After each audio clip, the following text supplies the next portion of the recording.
किसी को कोई डाउट जो भी हमने लास्ट क्लास में पढ़ा था, क्या हम आगे कंटिन्यू करें?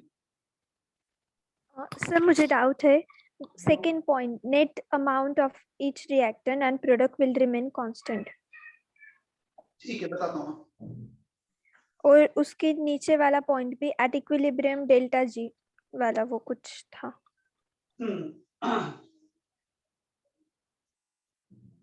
Let's say this reaction is in equilibrium. A plus 2B giving C is in equilibrium. When this reaction is in equilibrium, A plus 2B, which is in equilibrium with C, 2 moles of A, 5 moles of B, 7 moles of C exist at equilibrium. Now this 5 to 7 moles that will remain constant. It will not change with respect to time. Let's say in 1 minute, 0.1 moles reacting with 0.2 moles to give some moles of C. So in the same time interval, C will again convert into A and B. होगा ये A और B मिलकर जो reaction C produce कर रहे हैं 1 minute में, late से इसका 0.1 रिएक्ट किया, इसका 0.2 रिएक्ट करेगा, कुछ C बनेगा, सेम टाइम इंटरवल में उतना ही C वापस A और B बना देगा। सो जितने A और B के रिएक्टेंट के प्रोडक्ट में कन्वर्ट हुए हैं उतने ही टाइम में प्रोडक्ट रिएक्टेंट में वापस से कन्वर्ट हो जाएगा। क्या नेट अमाउंट चेंज होगा क्या उस सिनेरियो में?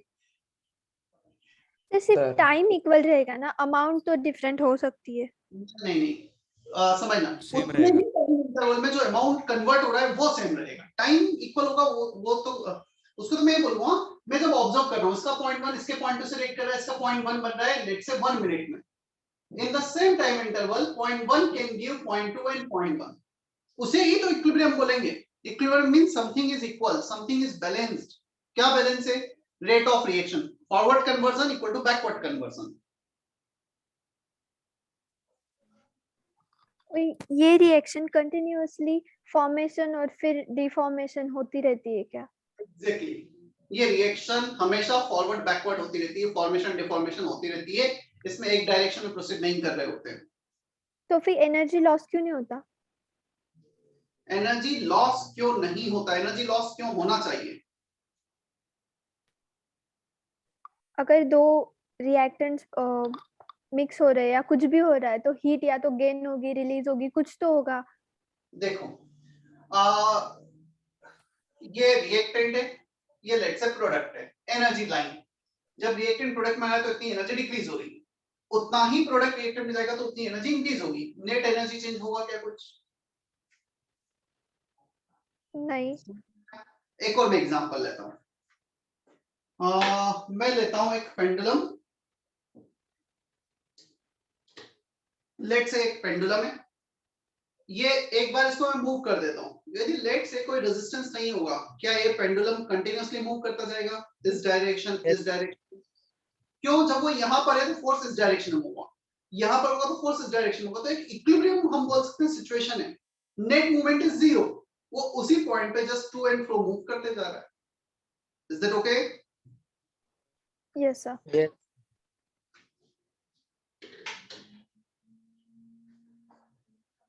ओके, एक पॉइंट था delta G at equilibrium, delta G which is called Gibbs free energy chain, जो हम थर्मोडायनेमिक्स में डिटेल में पढ़ेंगे, अभी के लिए याद रखना है कि जीरो होता है। ठीक है,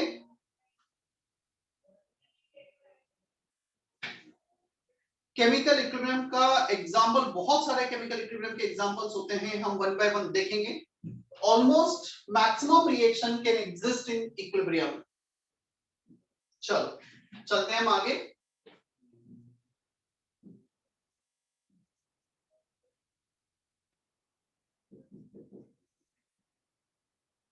अब क्वेश्चन आता है, सर आपने बताया chemical equilibrium when the rate of forward reaction equal to the rate of backward reaction, ऐसा कुछ आपने पढ़ाया। तो रेट ऑफ रिएक्शन होता क्या है? How do we define this rate of reaction? On what factors this rate of reaction depends? ये किन पे डिपेंड करता है, क्या होता है? सो उसके लिए हमारे पास है law of mass action. Law of mass action, let's say we have this reaction A plus B giving C plus D, इसमें कैपिटल है, कैपिटल बी तो रिएक्टेंट्स हैं, capital C capital D they are products, small A B C D are क्या है? Small A B C D stoichiometric coefficients. Stoichiometric coefficient. Balance reaction में stoichiometric coefficient है वो, right? सो अब ये स्मॉल एबीसीडी स्टोइकियोमेट्रिक कोएफिशिएंट हो गए। As per law of mass action rate of reaction, सबसे पहले हम बात करते हैं फॉरवर्ड डायरेक्शन में। फॉरवर्ड डायरेक्शन में कितना रेट ऑफ रिएक्शन होगा? ए और बी रेट करके जो सी और डी बना रहे हैं उसका रेट क्या होगा? So rate of reaction is proportional to concentration of A into concentration of B power stoichiometric coefficient। ये जो स्क्वायर ब्रैकेट है ना, that denotes concentration। ये concentration को denote करता है, मोल पर लीटर को denote करता है, मोलारिटी को denote करता है, right?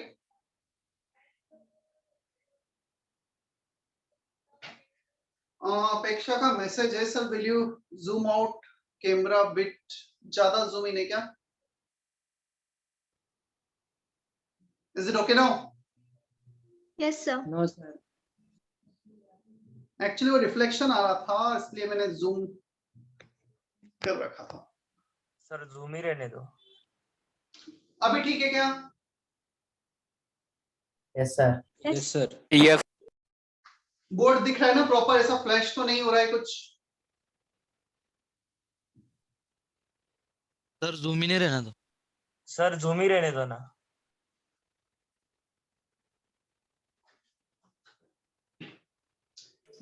तो rate of forward reaction equal to concentration of reactant power coefficient, यहां पे प्रोपोर्शनलिटी कांस्टेंट आ जाएगा के।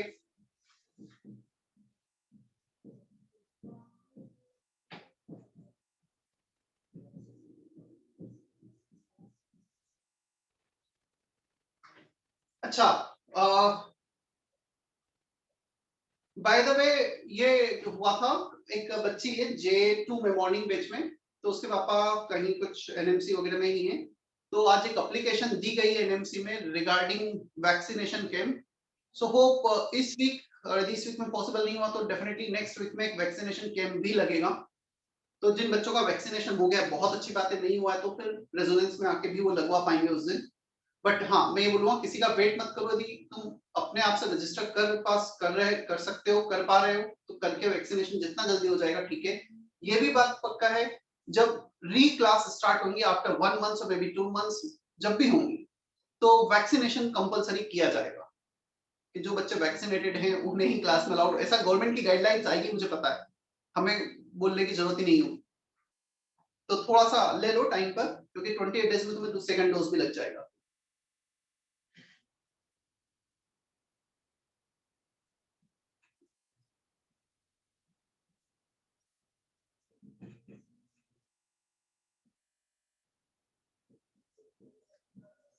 देखो पहले मैं एक्सप्लेन कर रहा हूं, फिर कॉपी कर लेना। मुझे बताओ ए और बी को रिएक्ट करना है। मैं एक एग्जांपल ले लेता हूं, nitrogen and hydrogen they are reacting to give ammonia. कुछ अमोनिया बना रहे हो, जितना ज्यादा नाइट्रोजन होगा उतना ज्यादा नाइट्रोजन का रेट ऑफ कन्वर्जन होगा, उतना कम होगा। Greater the amount of nitrogen and hydrogen more will be the rate of reaction.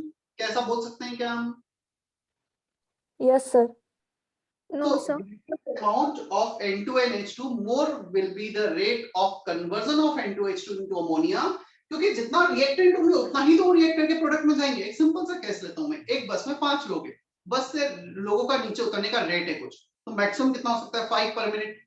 अब बस में 50 लोग हैं तो डेफिनेटली रेट ऑफ कन्वर्जन जो भी बस से बाहर जाने का है, rate of outgoing will be more in case of 50।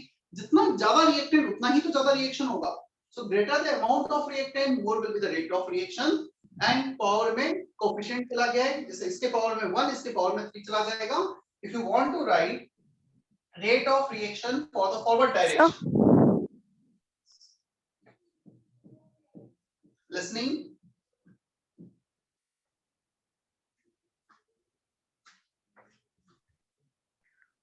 अगर ज्यादा अमाउंट होगा तो वो एटम ज्यादा स्टेबल होगा या फिर उसका मास ज्यादा होगा तो वो ज्यादा रिएक्ट नहीं कर पाएगा ना, क्योंकि उसकी काइनेटिक एनर्जी भी कम होगी और वो स्टेबल भी होगा। ज्यादा अमाउंट होगा, देखो मैं तुम्हें थोड़ा सा और बताता हूँ, मैं थोड़ा सा और डेप्थ में आता हूँ, why chemical reaction takes place, how and why chemical reaction takes place. Chemical reaction takes place because any substance has tendency to undergo more stable form, तो product बनाते हैं वो ज्यादा stabilize होने के लिए. Now the question is how this reaction takes place. Let's say this is nitrogen, this is hydrogen.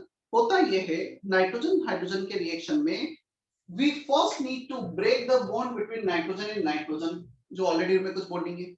We need to break the bond between hydrogen and hydrogen. उसके बाद ये बॉन्ड ब्रेक करना है, ये बॉन्ड ब्रेक करना है और नए बॉन्ड को फॉर्म करना है.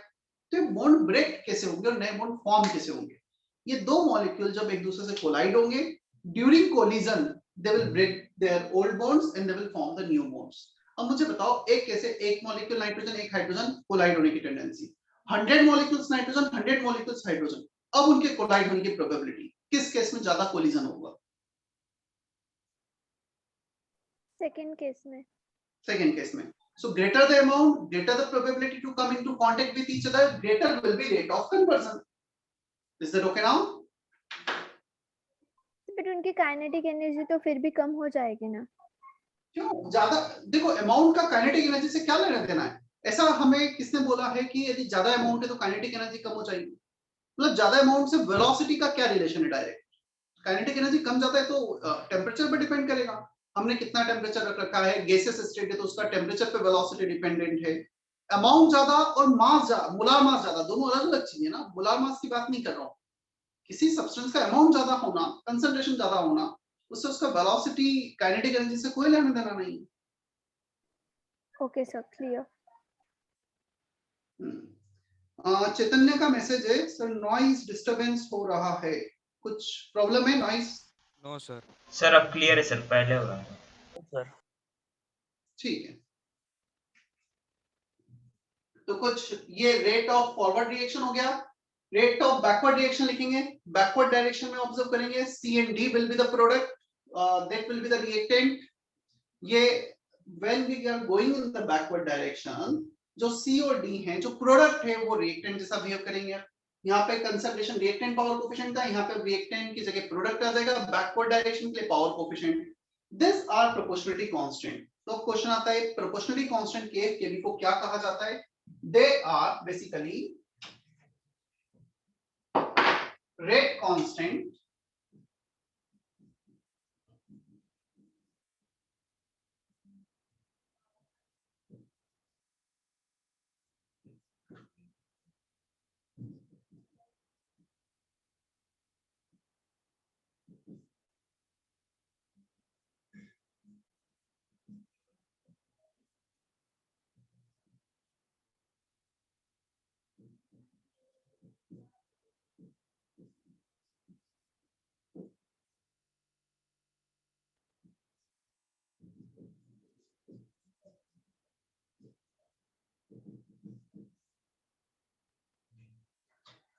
Kf and Kb are called rate constant. One name, first name, second name, velocity constant, third name, specific rate of reaction for forward and backward direction. तीनों नाम इसके ही हैं. Rate constant, velocity constant, specific rate of reaction. Kf for forward direction, Kb for backward direction.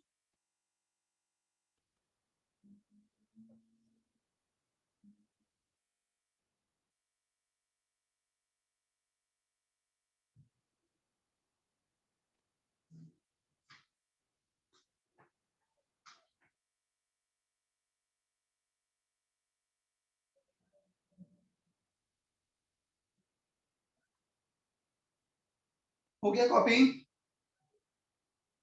एक minute sir.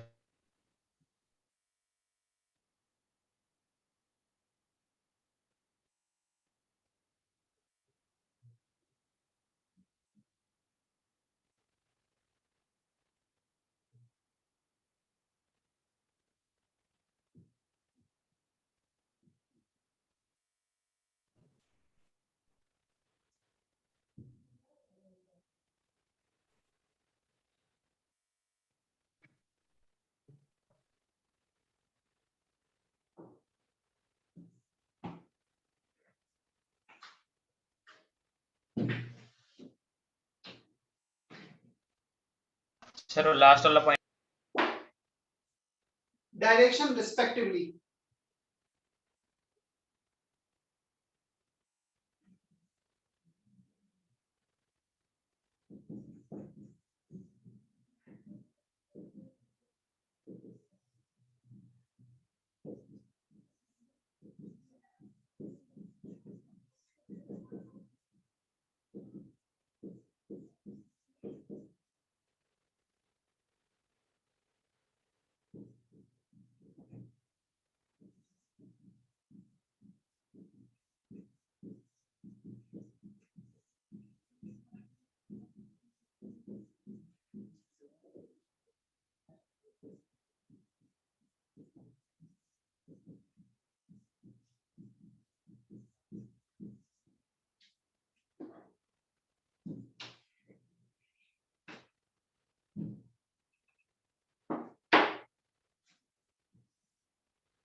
Sir forward and backward अलग अलग मान सकते हैं हम?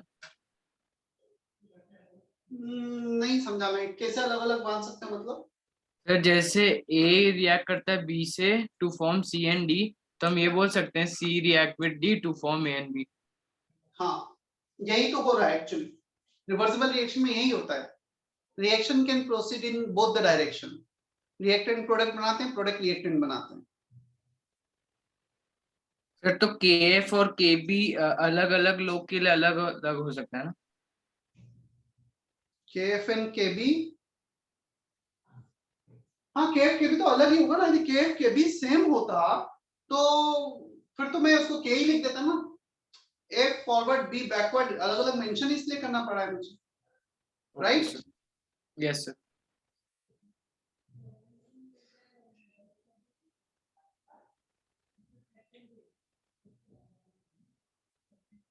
सो केएफ देखना, बोर्ड पे देख लेना, कॉपी मत करना। For equilibrium rate of forward equal to rate of backward reaction. So rate of forward law of mass action से, rate of backward law of mass action से। केबी कांस्टेंट, केएफ कांस्टेंट, दोनों constant को separate कर लिया, बचा हुआ concentration का term आ गया। Clear? Constant upon constant, some other constant which is defined as equilibrium constant, इसे इक्विलिब्रियम कांस्टेंट कहा जाता है। Clear?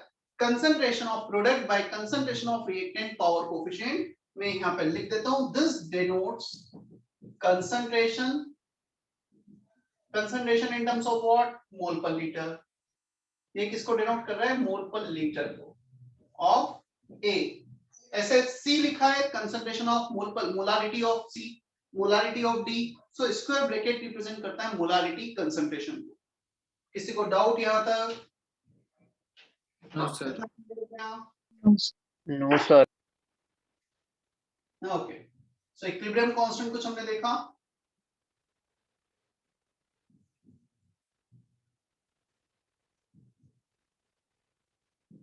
Representation of equilibrium on graph.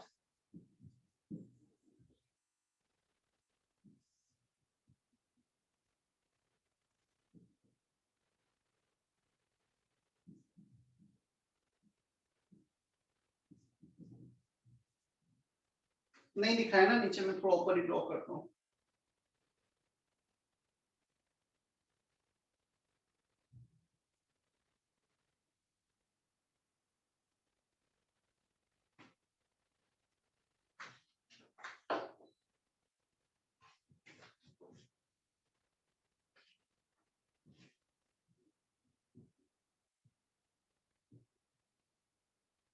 हो गया कॉपी इतना ऊपर वाला पार्ट?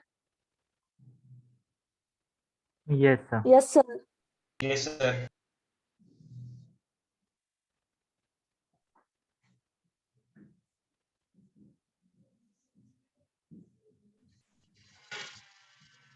सर वो ब्रैकेट में इक्वल टू के क्या लिखा है? के इक्वेशन है क्या? ये के equilibrium, equilibrium constant, E Q.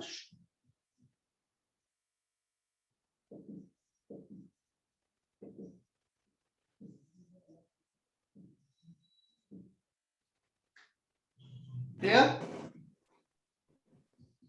Rate of reaction versus time graph. मुझे बताओ, हम रिएक्टेंट से स्टार्ट कर रहे हैं, क्लियर? हमारे पास रेट ऑफ फॉरवर्ड रिएक्शन है Kf into concentration of A into B power coefficient. So initially reactant काफी ज्यादा होगा. As the reaction proceed, क्या धीरे धीरे रिएक्टेंट का अमाउंट कम होता चला जाएगा? क्या रिएक्टेंट थोड़ा बहुत प्रोडक्ट में कन्वर्ट होता चला जाएगा जैसे रिएक्शन फॉरवर्ड जाएगा? Yes sir. Yes. Initially जब रिएक्शन स्टार्ट करेंगे तब प्रोडक्ट कितना होगा? 0.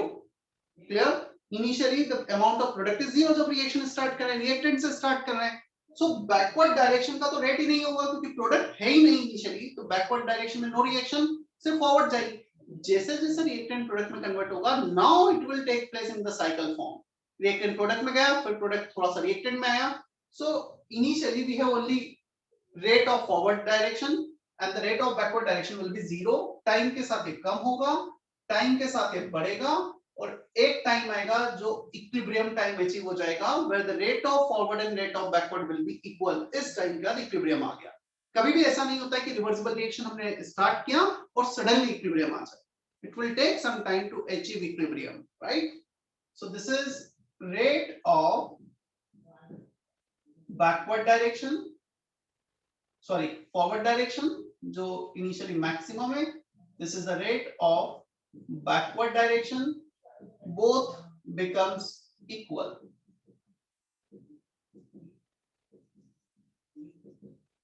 क्या इतना हमें समझ में आता है? ये इक्विलिब्रियम टाइम Yes, हो sir. गया, इक्विलिब्रियम टाइम। इसके बाद सिचुएशन हमेशा इक्विलिब्रियम में होगी। ये वैसा ही सिचुएशन है। 3:30 से तुम्हारा क्लास स्टार्ट होता है, 3:30 से बच्चे इंटर होना चालू होते हैं, क्लियर? 3:30 से कुछ 10 बच्चे आए, 3:31 पे 2-4 बच्चे आए, 3:30 लेट्स से 3:40 पर 40 स्टूडेंट हो गए हैं क्लासरूम में, क्लियर? अब हम उस सिचुएशन पे आ गए कि इक्विलिब्रियम अचीव हो गया है, अब वो फ्लक्चुएशन थोड़ा सा बंद हो गया है। सो जब हम रिएक्शन स्टार्ट करेंगे, बैकवर्ड का 0, फॉरवर्ड का मैक्सिमम, एक बढ़ेगा एक कम होगा और दोनों फाइनली इक्वल हो जाएंगे, जिसे हम इक्विलिब्रियम बोलेंगे।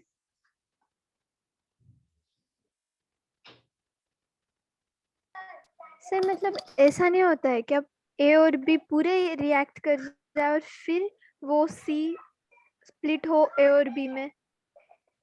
नहीं, ऐसा नहीं होता है। ये एक डायनामिक सिचुएशन है। जब ए और बी सी और डी बना रहे होंगे, सेम टाइम पे सी और डी ए और बी में भी कन्वर्ट हो रहे होंगे। सो एक का रेट कम हो रहा होगा, दूसरे का रेट बढ़ रहा होगा और एक पॉइंट पे आके जब दोनों इक्वल हो जाएंगे, that situation is called equilibrium situation. Clear? Yes sir. अब हम ड्रॉ करते हैं कंसंट्रेशन वर्सेस टाइम ग्राफ। मैं 3 ग्राफ ड्रॉ कर रहा हूं, तुम्हें ये बताना है इन तीनों में से कौन सा ग्राफ सही है।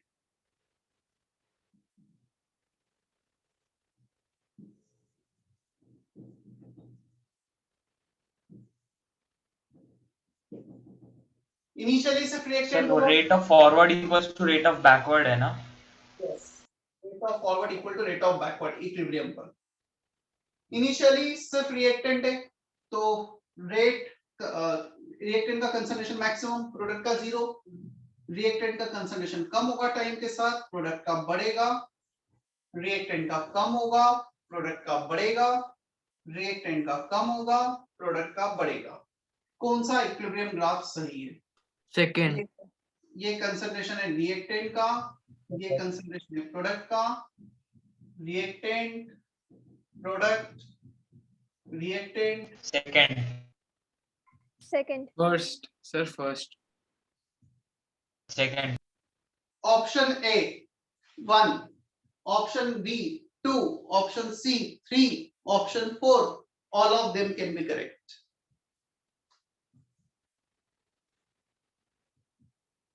Sir A. All of them can be correct. Why? क्योंकि किसी पॉइंट पे सब इक्विलिब्रियम अचीव कर रहे हैं। किसी पॉइंट पे सब इक्विलिब्रियम अचीव कर रहे हैं, all of them can be correct. मुझे तुम्हारा नाम क्यों याद नहीं आ रहा है? क्या कौन किसने जवाब दिया था अभी? रितिका। रितिका, कौन से बेंच पे बैठती हो तुम? J3 J4 आप कौन से बेंच पे बैठती थी? फर्स्ट। अच्छा, तो मैंने शायद नाम ध्यान नहीं दिया होगा, तो मैं फेस से तो डेफिनेटली जानता हूँ। आपको बोलने आई थी देखो कि स्पीड ज्यादा हो रही है। ठीक है, तो सारे ग्राफ पॉसिबल है इसमें, 1 2 3 तीनों ही पॉसिबल है। यहाँ पर ये हो रहा है कि रिएक्टेंट प्रोडक्ट का कंसंट्रेशन इक्वल हो रहा है, यहाँ पर इक्विलिब्रियम अचीव हो गया है, they are constant, equal concentration नहीं है। यहाँ पे इक्विलिब्रियम अचीव हो गया, इक्वल कंसंट्रेशन नहीं है। सो इक्विलिब्रियम कभी भी ऐसा डिफाइन नहीं किया गया है कि रिएक्टेंट प्रोडक्ट का इक्विलिब्रियम कंसंट्रेशन होगा।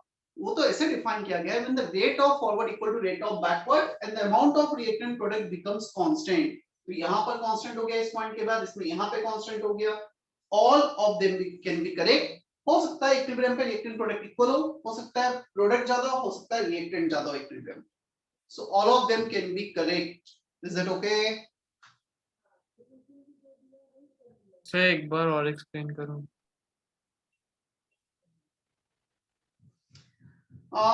देखो, मैं एक सिंपल सा एग्जांपल लेता हूं। मेरे पास टोटल 50 स्टूडेंट है। अब 50 स्टूडेंट हैं, कुछ रूम के अंदर है, कुछ रूम के बाहर है, अंदर बाहर मूवमेंट हो रहा है। एक पॉइंट ऑफ टाइम ऐसा आया जहां पे रूम के अंदर स्टूडेंट और रूम के बाहर स्टूडेंट कांस्टेंट हो गए। रूम के अंदर हो गए 15 स्टूडेंट और रूम के बाहर हो गए 35 स्टूडेंट, टोटल 50 में से। So inside the room 15 student, outside the room 35 student. Now in 1 minute 5 student going outside the room, another 5 student coming inside the room. क्या नेट नंबर स्टूडेंट का कांस्टेंट है क्या 15 और 35? Yes, sir. सिचुएशन है क्या? Rate yes sir. Going outside rate of coming inside equal है क्या? Yes, Yes, sir. sir. Yes sir.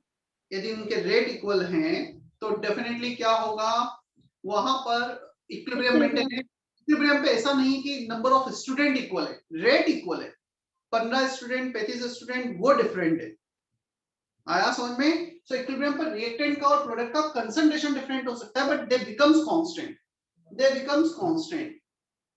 Is that okay now? Yes sir. चलें हम आगे।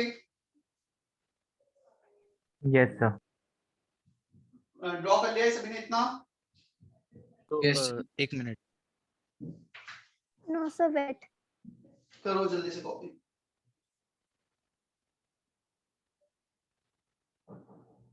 सर ये तीनों ग्राफ भी ड्रॉ करने हैं क्या? हाँ सारे ड्रॉ कर लें।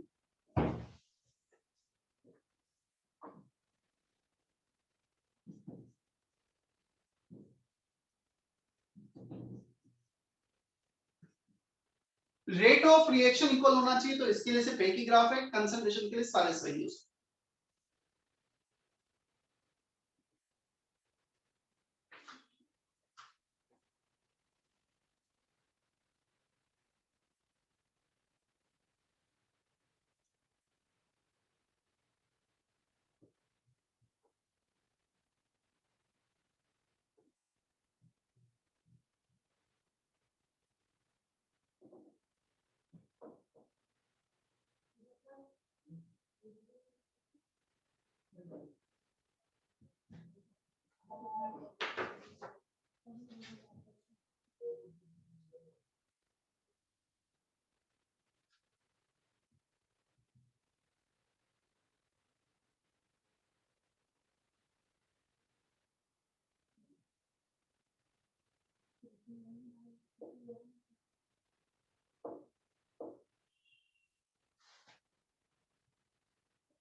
हो गया वो अभी? Yes sir.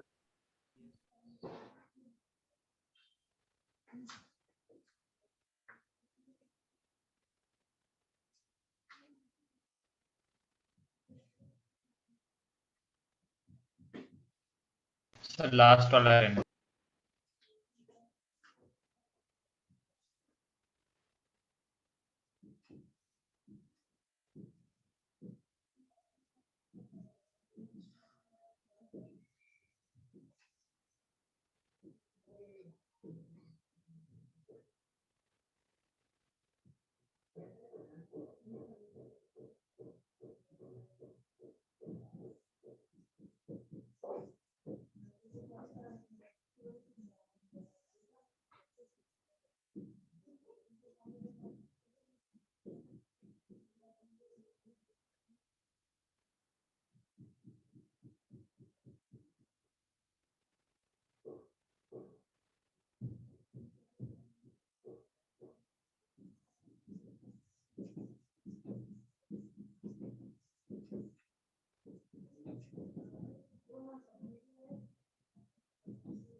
हाँ, कोई कुछ बोल रहा था क्या? No, sir. Sir first point में इक्विलिब्रियम कांस्टेंट होगा ना? 2 मिनट बताता हूँ मैं। Types of equilibrium constant. Equilibrium constant can be represented in terms of various terms like concentration, partial pressure, mole fraction. ऐसे अलग-अलग टर्म में रिप्रेजेंट कर सकते हैं हम उसे. In terms of concentration Kc, A plus B giving C plus D. Kc equal to concentration of product by concentration of reactant power coefficient. Clear? जो already हमने डिफाइन किया है, इसी को हमने इक्विलिब्रियम कांस्टेंट डिफाइन किया था. Now for the same reaction, especially reactant products are in the gaseous phase, तो हम ऐसे भी डिफाइन कर सकते हैं. For gaseous phase reaction, Kp will be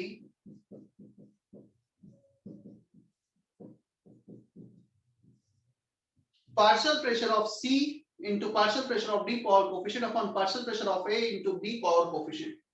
So यदि गैसेस है तो Kc की जगह हम Kp भी डिफाइन कर सकते हैं इन टर्म्स ऑफ प्रेशर, और सिर्फ कंसंट्रेशन को रिप्लेस कर दिया पार्शियल प्रेशर से. ठीक है, यहाँ पे Pa, Pb, Pc पढ़ा है ना हमने Dalton's law of partial pressure, नहीं पढ़ा है? पढ़ा है सर.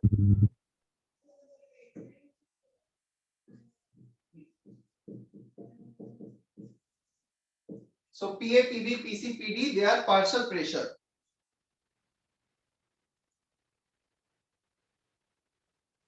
ये लिखा है इन terms of partial pressure. Ayush, right? Yes, sir.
चले आगे।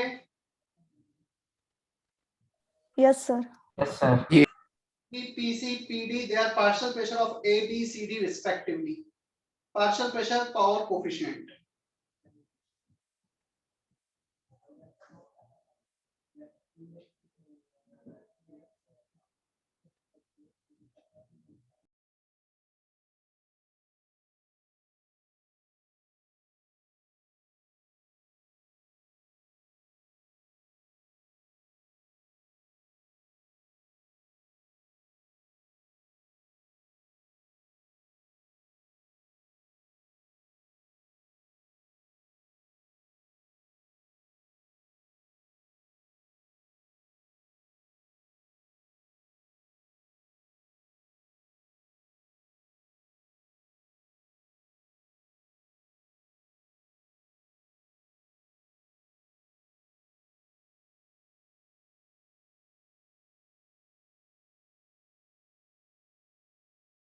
सर आपका माइक बंद है।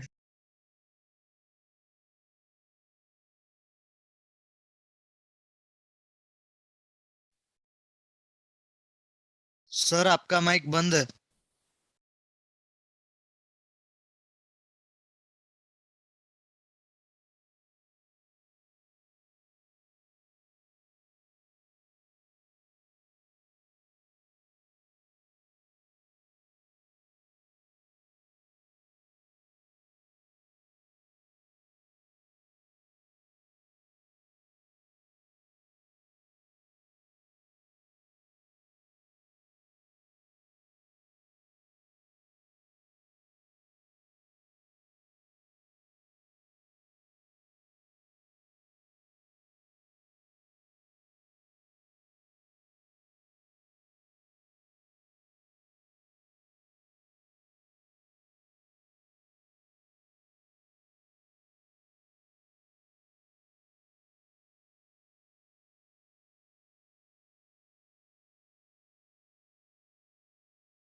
चलो sir your mic went off. Actually मैंने माइक बंद किया था, मैं बोल नहीं रहा था।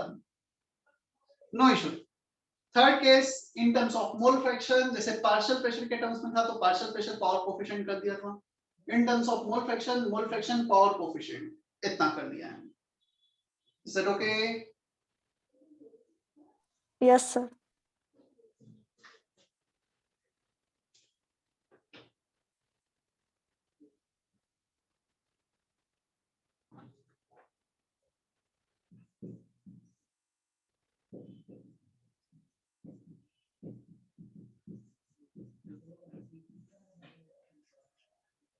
Relation between Kp and Kc। Kp हमने डिफाइन किया in terms of partial pressure, Kc define किया in terms of concentration, Kx define किया in terms of mole fraction.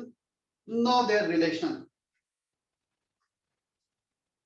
चलो मुझे बताओ, partial pressure Pv equal to nRT, partial pressure of A volume of the container moles of A RT। क्या gases reactant product के लिए हम Pv equal to nRT लिख सकते हैं क्या? इंडिविजुअल ए का पार्शियल प्रेशर, ए के मोल्स। टेम्परेचर तो सिस्टम का होगा सबके लिए सेम, वॉल्यूम सिस्टम का होगा। यस सर, लिख सकते हैं। Can we write partial pressure of A as moles of A by volume into RT? क्या मैं वॉल्यूम को डिवाइड कर सकता हूँ यहाँ पे? Yes, sir. Yes, sir. What is moles by volume? Moles per liter.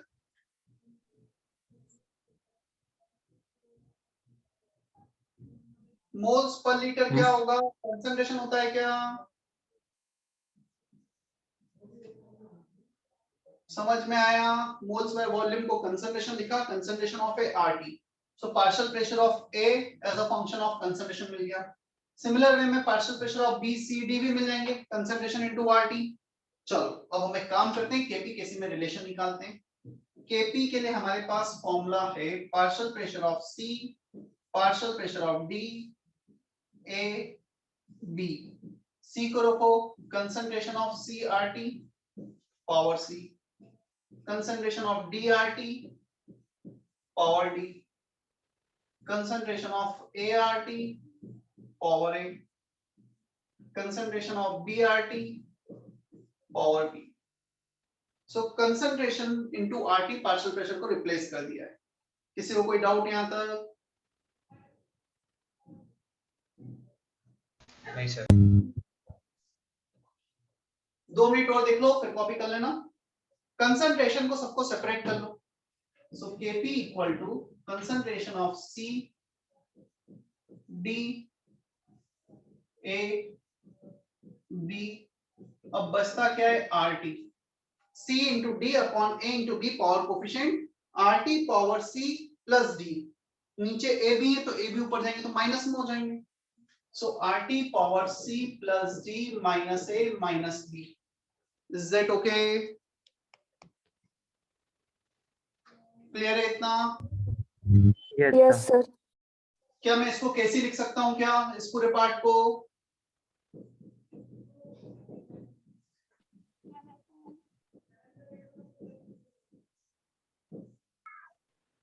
Sir C plus A minus B 0 हो जाएगा क्या? नहीं, जीरो क्यों होगा? बताता हूं मैं क्या होगा।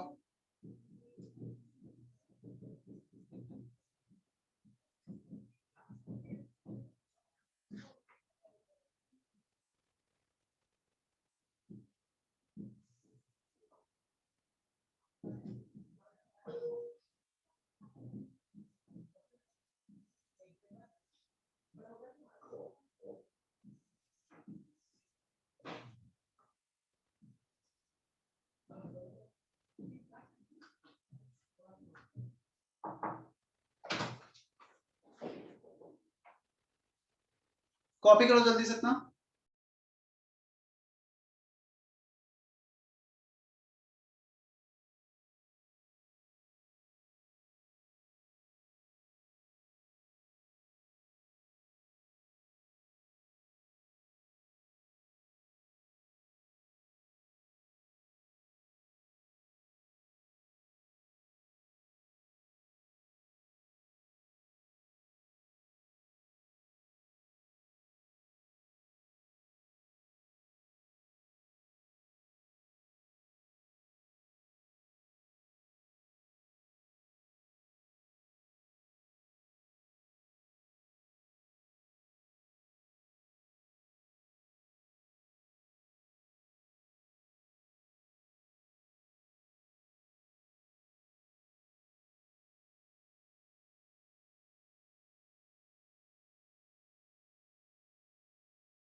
C plus D, they are the coefficient of product.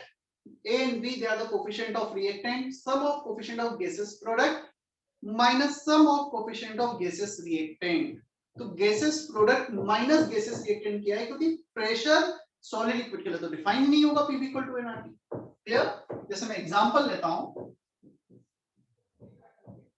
Ca CO3 solid, CaO solid, CO2 gas, इसका डेल्टा Ng होगा 1 minus 0 1.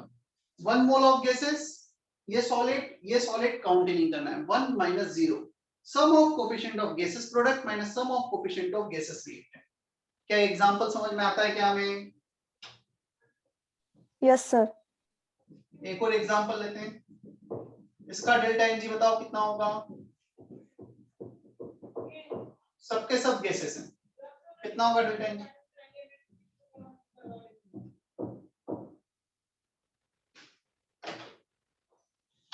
To minus 4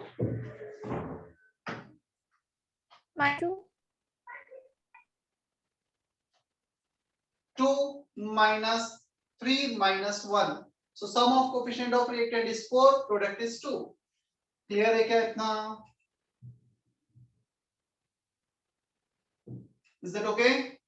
Yes sir. चलो इसका डेल्टा Ng बताओ.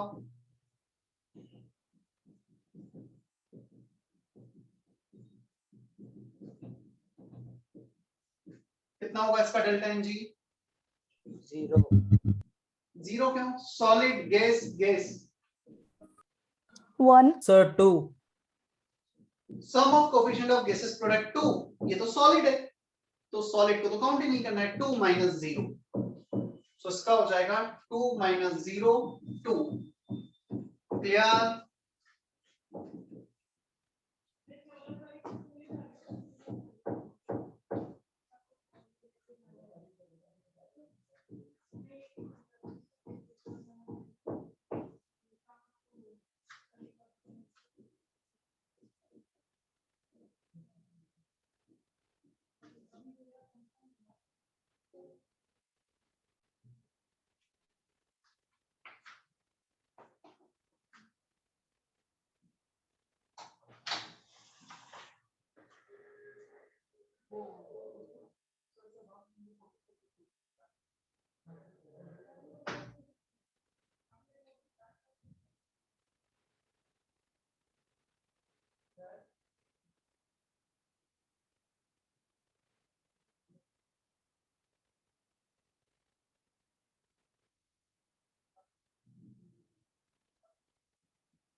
हो गया copy?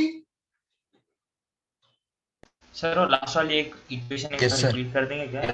NH4 S NH4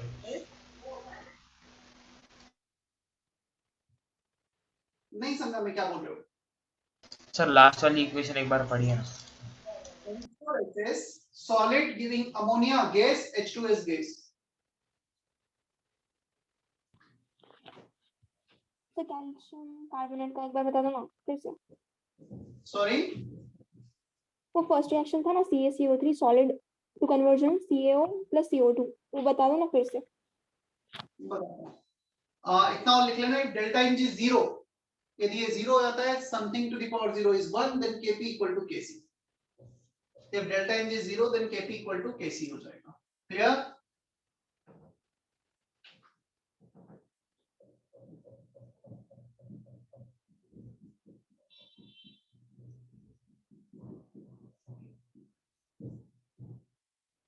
solid gas, sum of coefficient of gases product, solid है इसको count नहीं करना है, gas है 1, को sum of coefficient of gases reactant 0, तो solid है इसका, तो एक भी मोल गैस का नहीं है अभी। ठीक है, जीरो कैसे है, मतलब गैसेस रिएक्टेंट का? क्या ये गैसेस है क्या? हाँ जीरो गैसेस है। सॉलिड है, राइट? सॉलिड है क्या? CaCO3 सॉलिड है ना, हाँ सॉलिड है ना। तो 0।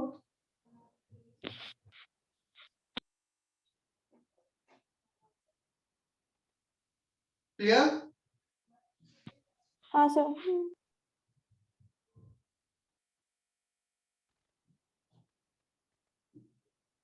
चलें हम आगे।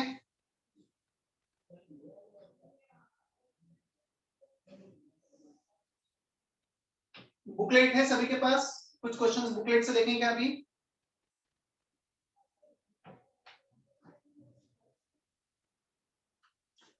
कुछ क्वेश्चंस करते हैं बुकलेट से। Open your booklet, chemical equilibrium.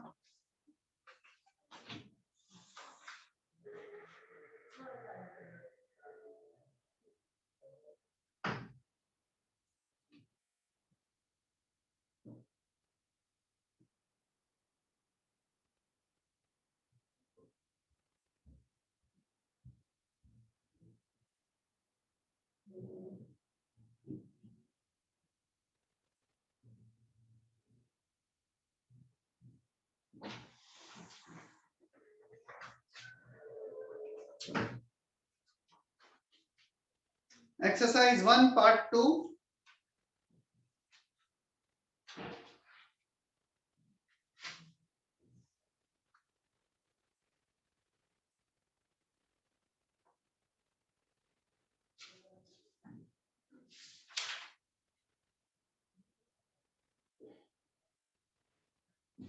section D.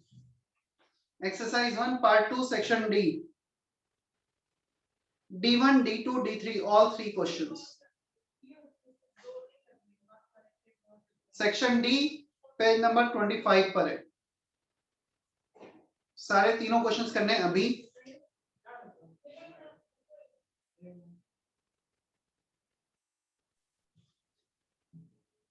Sir repeat कीजिए ना, कौन से questions?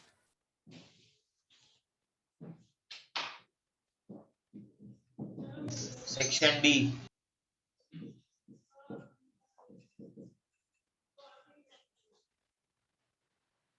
Chemical equilibrium page number 25, D1, D2, D3।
Discuss करें D1। 1 minute sir.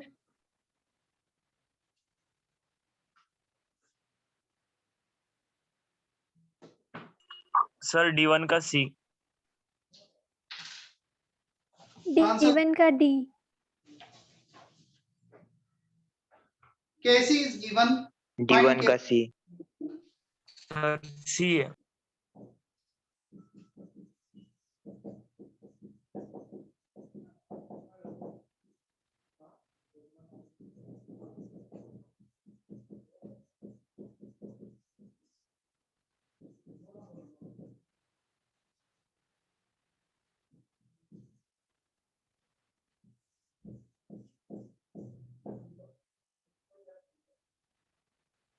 C option is correct। Kp equal to Kc RT power delta mg। Delta mg sum of coefficient of gaseous product minus reactant 1 आ रहा है। R as it is temperature 800 kelvin में रखना है।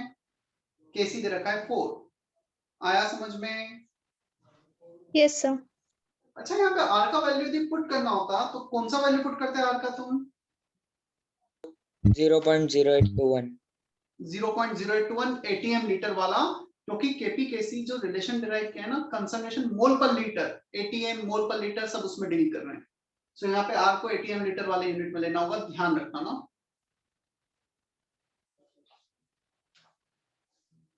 D2, the value of Kp for the reaction this is 0.03 ATM at 427 degree sir Celsius। 1 minute repeat करो। क्या? अभी आपने जो बोला वो रिपीट करो ना। R का वैल्यू लेना होता है 0.0821 ATM लीटर, राइट?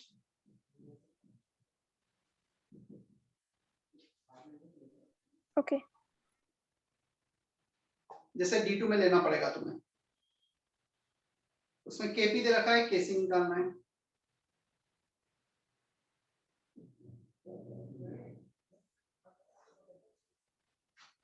अगेन मैं यही ट्राई कर रहा हूँ कि एटलीस्ट एक्सरसाइज 1 पार्ट 2 ये पूरा हम क्लास में ही सॉल्व करते चले जाएं, ताकि एक बेसिक लेवल की प्रैक्टिस पूरे लेक्चर में ही हो जाए।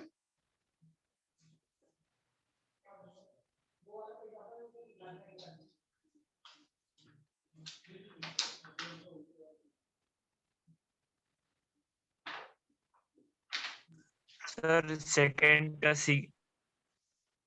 सेकंड का सी देखते हैं।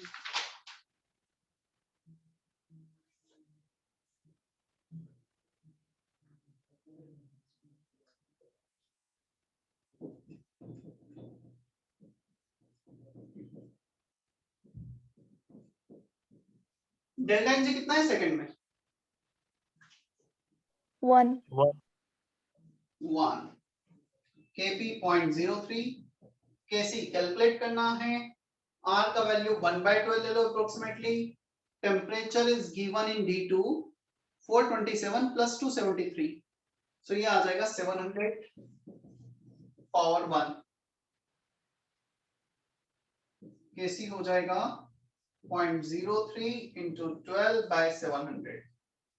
कैलकुलेशन है तुम्हारे लिए छोड़ रहा हूं, कर लोगे इतना कैलकुलेशन? Yes sir. सर हम्म, सर आपने वो डेल्टा एनजी कैसे लिया? कैसे लिया? चल मुझे बता, D2 में कोफिशिएंट ऑफ गैसेस, सभी गैसेस हैं, सम ऑफ कोफिशिएंट ऑफ प्रोडक्ट क्या है? 4 + 1 5 है क्या? Yes sir. और रिएक्टेंट का 5। 4 है ना रिएक्टेंट, 2 + 2 5 कहां से रिएक्टेंट? 2H2O 2Cl2 4 नहीं हो गया 2 + 2?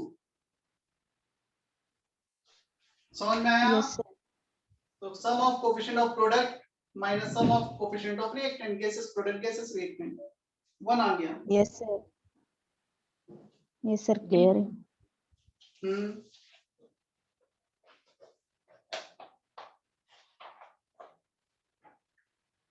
D3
D3 log of Kp by Kc plus log Rt equal to 0. Log A plus log B is log A into B. Log of something 0, something must be 1. Log 1 0 होता है. तो just rearrangement है. Kp equal to Kc Rt divide में चला जाएगा power -1.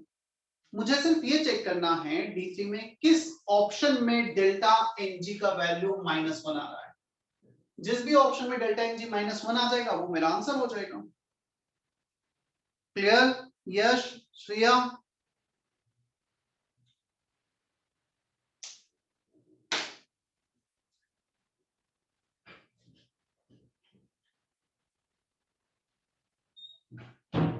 किस option में है?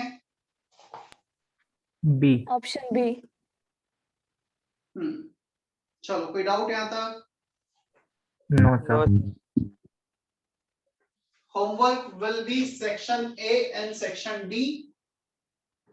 Exercise 1.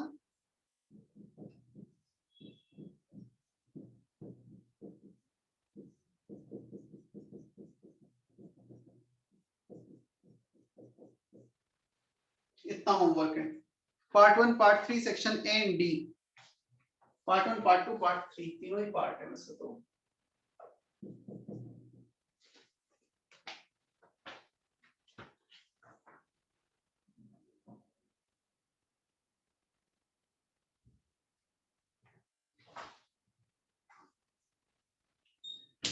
ठीक है, सेशन एंड करें फिर आज का. कोई डाउट यहाँ तक? नो सर D3 का फर्स्ट क्यों नहीं होगा? D3 का फर्स्ट क्यों नहीं होगा? क्योंकि इसमें डेल्टा Ng +1 है, -1 नहीं है. हमारा -1 आ रहा है. रब कर दिया क्या मैंने? रब कर दिया. हमारा -1 आ रहा था delta Ng. Sir real gases का डिस्कशन कब लेने वाले हो? Next lecture. एक्सरसाइज 2। अच्छा, उसका लास्ट चैप्टर का. लास्ट चैप्टर का। सर आप एक्सरसाइज 3 का भी फिर से लेने वाले थे. उसमें सर ठीक है. एडवांस का सेकंड वाला नहीं आ रहा, किस ग्राफ चैप्टर? वाला. Real real real gases. Real gas का जो भी पेंडिंग डिस्कशन है नेक्स्ट क्लास में लेते हैं हम. ठीक है? सर ठीक है। ठीक.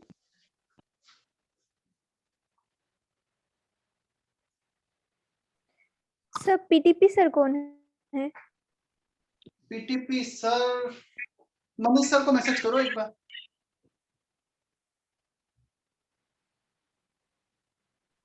मनीष सर को मैसेज, वो इंट्रोड्यूस कर देंगे.